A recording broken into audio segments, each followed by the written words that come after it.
So this video is about my slow and messy journey back to wellness.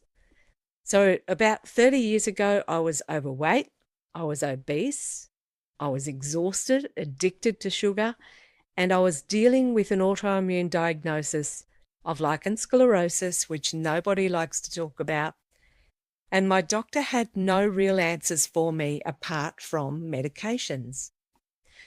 While trying to understand what caused autoimmune disease, I kept asking, why is my body not able to heal itself like it was created to? I knew I didn't want to be on cortisol creams for the rest of my life, and I really disliked being overweight and just feeling unwell. So I didn't go on the perfect diet. I didn't have a transformation moment. What I did was messy, it was slow, and nothing like what you see on the wellness Instagram pages. They weren't around at that stage. But somehow it completely changed my life and my habits and my thinking. So today I'm sharing exactly how I started eating for my health, step by step, the way it actually happened. Not the version where someone wakes up motivated and changes everything overnight.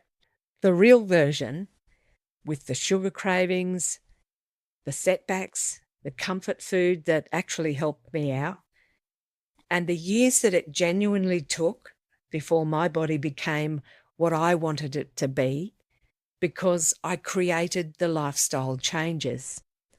So by the end of this video, you'll have a starting point that it doesn't require perfection or willpower or an overnight overhaul, just one honest step at a time.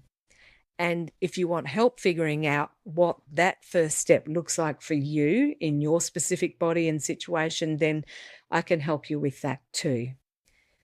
But before I get into the steps, there's one thing I want you to understand, that most health advice, it skips the part where things are hard and they're messy and they're not working yet.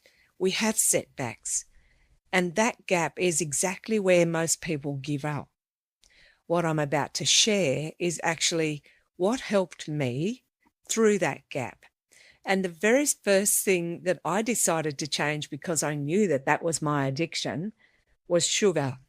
Not fruit, not carbohydrates, just the obvious sugary foods. They were lollies and cakes and pastries, chocolates and sweets. Those were the foods that kept me trapped in my cravings. And honestly, I couldn't quit sugar by being disciplined. What actually helped me was allowing myself comfort carbs instead.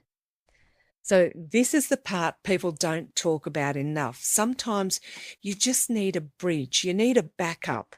For me, comfort carbs or chips became the bridge that helped me stop the constant sugar cycle. Potatoes, toast, pasta, foods that made me feel safe and satisfied. Was it perfect? No, but it worked for me. I think a lot of people fail because they try to go from processed food straight into extreme restriction overnight. And my body or my mind, it just needed a gentler transition. Once the sugar cravings settled down, and this took a couple of weeks probably, I naturally then started to lowering carbohydrates. That was a lot easier for me than trying to lower sugar. So I began removing pasta and bread, processed grains, the processed foods, and instead I focused on whole foods and meat, simple meals, real food, food that actually nourished me instead of keeping me hungry all the time. And something surprising happened. My body, it just started calming down. I began to feel better. I began to have more energy. I didn't suddenly become this fitness person. I started with walking to school to collect my child, and then home again. And then I started including just basic floor exercises at home. Eventually, this progressed to doing a bit of yoga, very gentle, very gradual. But over time, my body became stronger instead of just feeling punished. The biggest thing I want people to understand is this, that it took years, not weeks, not 30-day challenge, years, almost 5 to be precise. I had good times, but then I had bad moments. I had setbacks. But during that time, I lost a significant amount of weight.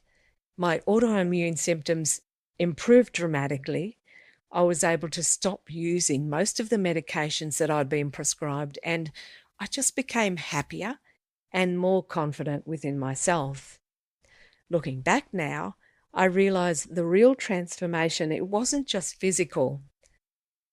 I stopped fighting my body. I started supporting it and listening to it, and every small change built on the one that I'd made before it. And that's why I still believe that slow healing is real healing. If you are at the beginning of your own health journey, then don't focus on becoming perfect overnight. Start with one thing, one habit, one meal, one walk. Small changes that really can change your life.